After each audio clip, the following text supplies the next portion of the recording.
Quelle chance de l'avoir parmi nous. Il nous vient tout droit de la base de l'NBOE. Ils ont décollé aujourd'hui spécialement pour cette démonstration à la Ferté-Alais, mesdames et messieurs, l'Atlantique 2 de la Marine nationale.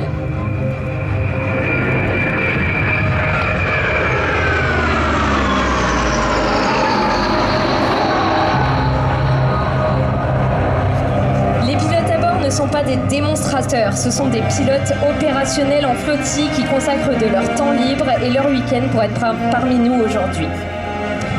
Construit par Dassault Aviation, l'Atlantique 2 est un avion français conçu spécialement pour la lutte anti-sous-marine.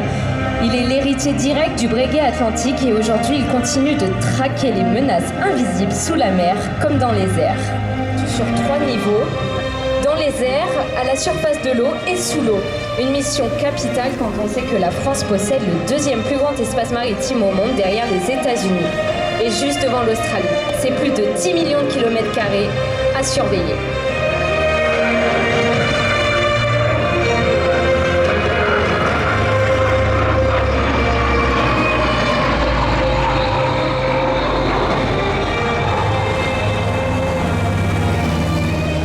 Une grosse boule noire, c'est son radar de détection. Grâce à un tube situé à l'arrière de l'aéronef, l'équipage peut également larguer des bouées acoustiques utilisées pour localiser les sous-marins.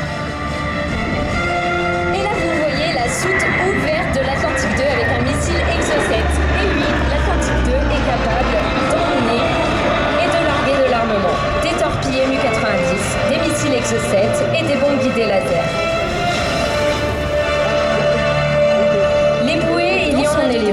Et fera tout pour échapper à la détection. Il faut donc optimiser le largage de ces bouées pour maintenir le contact.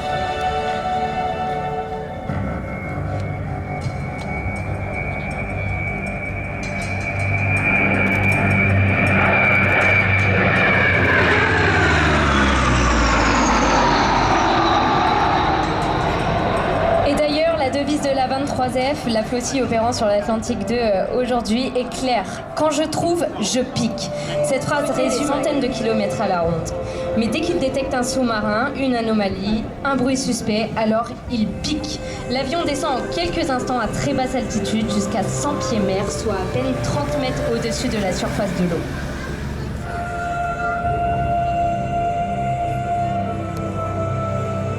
Et si on parlait maintenant de l'intérieur de l'avion? L'équipage accède à l'avion par une trappe et des escaliers à l'arrière. À l'intérieur, c'est un long couloir qui se dessine. On y voit déjà un poste avec un sabord et un gros hublot d'observation. Ensuite, le nécessaire pour passer plusieurs heures à bord. Une cuisine, une table, des toilettes et un espace de repos.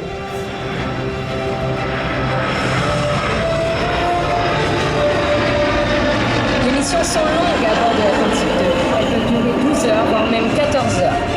Ensuite, on avance dans l'avion. On avance dans ce qu'on appelle la tranche tactique. C'est un long couloir où se situent les spécialistes. Acousticiens, coordinateurs tactiques, navigants, ils sont tous alignés face à leurs instruments qui leur permettent d'assurer des missions de haute précision. Il n'y a pas moins de 7 consoles de travail à bord. La particularité, c'est qu'ils sont tous assis perpendiculaires à la route de l'avion. Seul au moment des phases critiques du vol, c'est-à-dire le décollage et l'atterrissage, ils pivotent leur siège pour être assis dans le sens de la route. Et ensuite vient le cockpit. Alors la particularité, c'est que le commandant de bord, cette fois-ci, est à droite, contrairement aux avions civils où il est assis à gauche.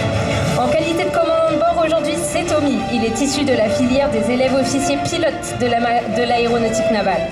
En qualité de pilote pour cette démonstration, c'est Guillaume.